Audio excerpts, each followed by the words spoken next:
Harvest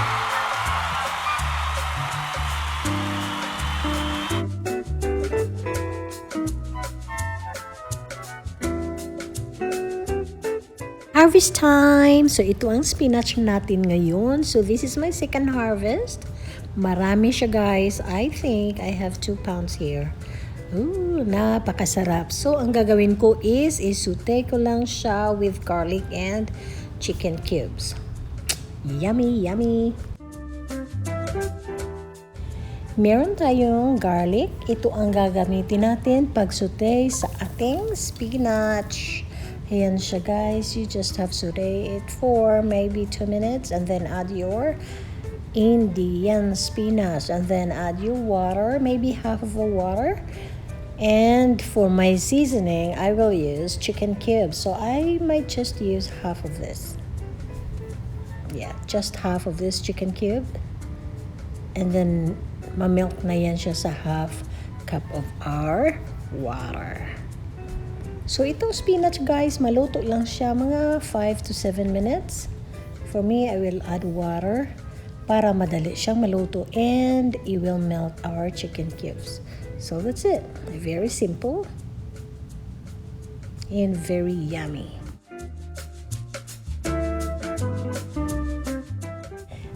Ito na ang ating Indian spinach. I still use the same pan para sa ating sardines. Dahil gusto kong kumain ng sardines ngayong umaga, guys. So, here's our sardines.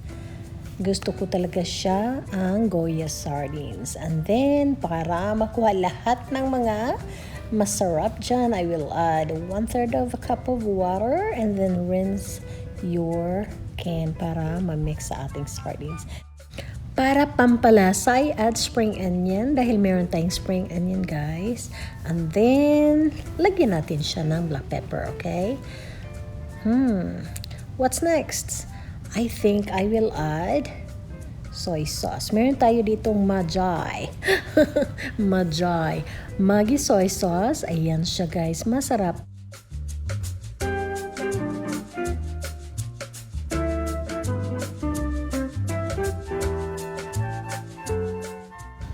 Breakfast is ready since tapos na si Daddy kumain ng kanyang breakfast and now it's Mommy's time.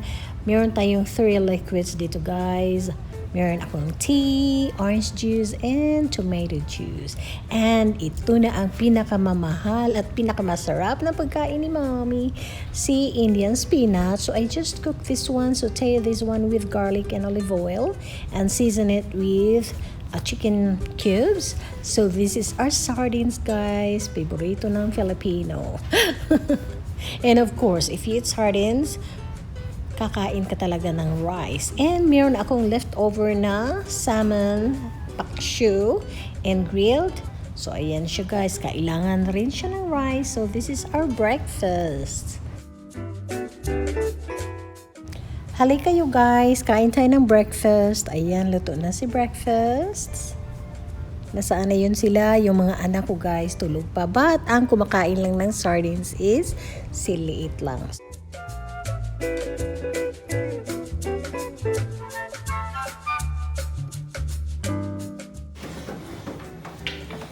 Okay.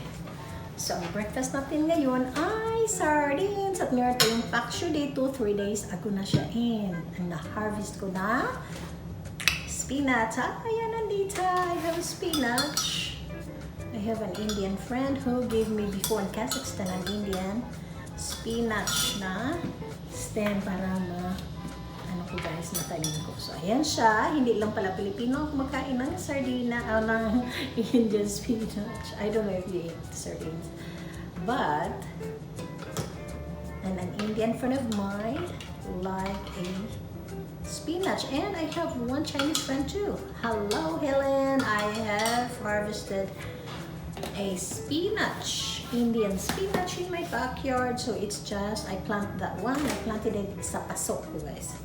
So of course, if we eat sardines, we need some rice. So yummy. Oh, guys. So this is my brunch. Alas 10 na ng umaga. It's almost 11 o'clock. Parang last na rin ito. And si Paksho talaga masarap. Would you like to eat rice, Dad? No thanks. Only mommy eat rice. And my youngest one eats rice in this family. So, my spinach is really good. And guys, Filipino breakfast or Filipino lunch. Usually breakfast pag sardines, diba? Breakfast na mo guys, sa una ginamos. Makabunal mig makaw kapalit ng sardinas. Oh dear. Sardines, kompleto na guys. Sardines.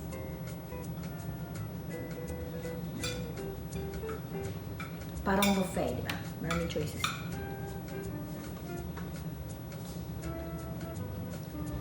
So this is very easy sa lahat ng mga Filipino dahil kakain tayo ng Indian spinach or ulagbate. So ang gagawin ninyo, itanim ninyo sa paso. Hindi lang yung ano, di ba? Madali siyang mabuhay. Indian spinach pa more.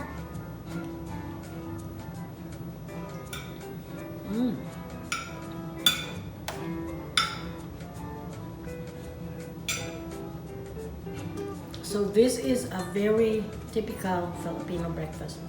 Sa mga lower di ba? Sa mga common Filipino, marami naman tayong mga mahirap sa Pilipinas. So ito, especially this lockdown, there's a lot of people who will give sardines in the Philippines.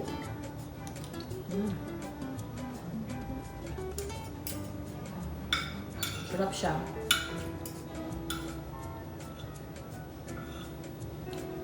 Ayan, dapat magtinim guys para may maluto kayo. Hindi lang yung ito siya, kailan ko lang ba ito siya natanim? Mga 3 weeks ago, madami siya. Oh, you see? So sa lahat ng mga Filipino, if you have spinach or ulagbate, you have to give it to your neighbor, ipatanim ninyo. Dahil yung iba kasi, mahiya sila maghanap ng spinach.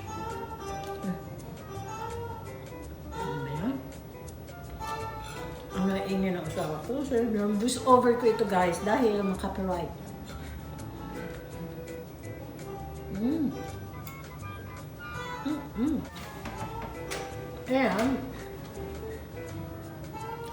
I'm watching my friend Easter Maguire video.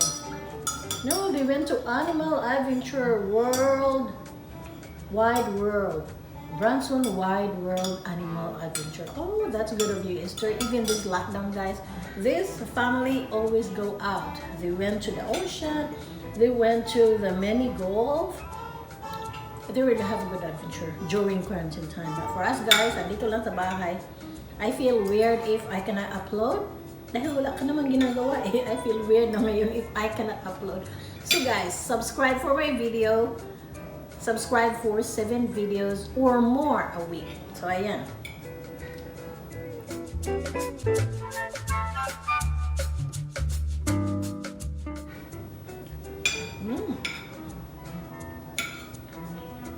Very yummy.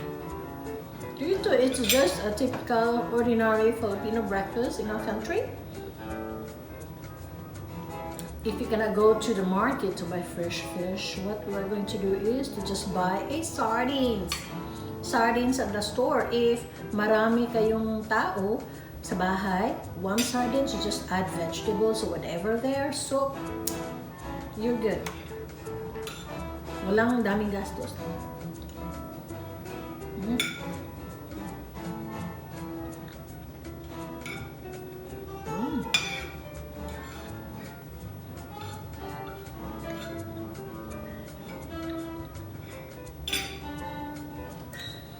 And then I have a friend na kulit yung... I have a friend who married an American. Kulit daw yung in-laws niya, pumunta sa bahay, ayun. Parang mga kulit dahil neighbor lang sila eh. Ang ginagawa niya, pag papunta na sa bahay, marami siyang stock ng sardines guys. Pag meron na sa bahay, ayan, magluto siya ng sardines, magsialisan.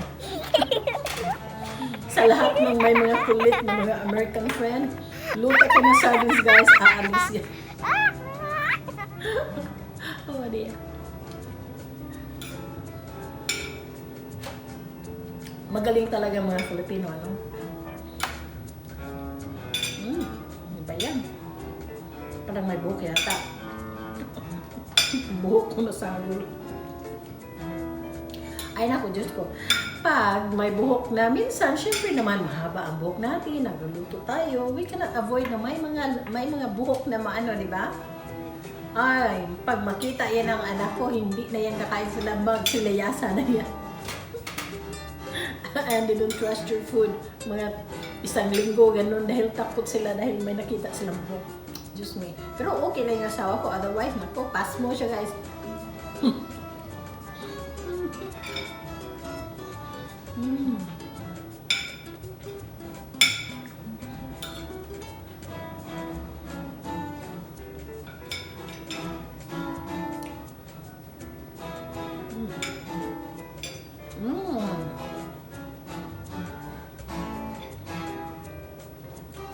Wow, Miss Esther, that's a big yellow snake you have there.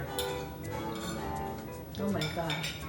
Takot talaga ako sa snakes. Pero itong snakes, yellow ang kulay and white combination. Napakaganda kaya, oh. Python, yellow and white, really? I thought python is black, brown.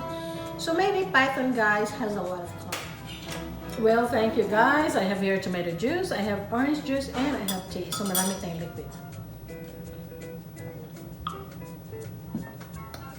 Please subscribe and click the notification bell and subscribe for 7 or more videos a week. Dami niyan, di ba? Quarantine time para marami kayong ma-watch sa aking mga videos. Just to entertain you guys. Pagtiisin niyo lang.